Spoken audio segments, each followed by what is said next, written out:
Hello there, how are you all doing today? Good. Title of the book, Annie and Snowball and the Grandmother Knight. Author CYNTHIA RYLANT, illustration CYNTHIA.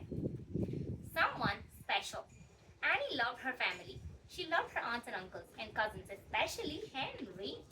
She loved her father and her bunny, Snowball. Snowball was family to Annie, and someone she loved in a very special way. It was her grandmother.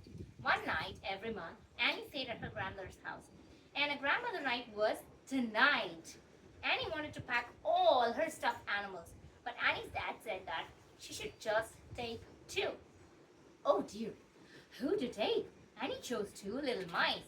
She promised the other animals that they would get their grandmother night too. They all looked happy about that.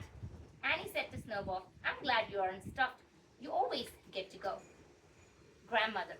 On the drive to grandmother's house, Annie read books to her dad. Her dad liked funny books the best, so Annie read joke books to him. They laughed and laughed and laughed. Snowball took a long nap. When they finally arrived, grandmother was standing at her door. She scooped Annie and Snowball into her arms. She was smiling so brightly. She told Annie that her hair looked pretty and that she liked Annie's sparkly shoes. Grandmother told Snowball that Snowball was a very good bunny. She gave Annie's dad a kiss on the cheek. Then she brought them into her house. Grandmother had the best house. It was soft and warm, just like her. It had soft chairs. It had pretty lamps. It had a bowl full of peppermints.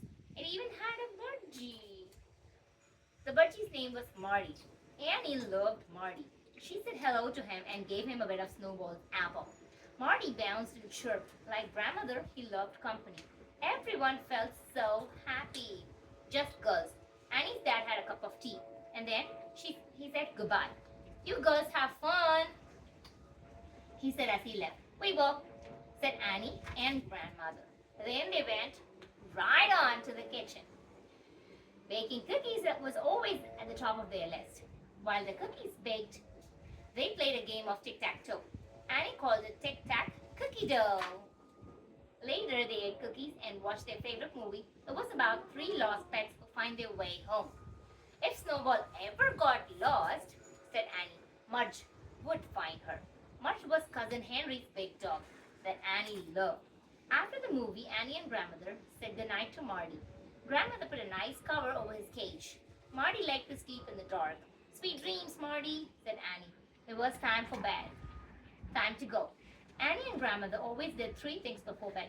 First, they washed up. Then they braided each other's hair. Then they told each other a story.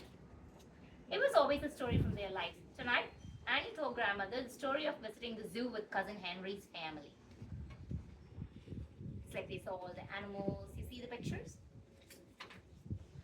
Grandmother told Annie the story of learning to ride a horse when she was small. They loved story time. They learned a lot about each other, and the stories always gave them good dreams. The next morning, Annie's dad came to take her home. First, they all had blueberry pancakes. Then they all went for a walk. Then it was time to go home. Annie thanked her grandmother for such a nice time. Grandmother hugged her and told Annie she loved her. Then Annie said goodbye to Marty, and grandmother said goodbye to Snowball. I can't wait to come back again, said Annie. She got in the car and waved to grandmother.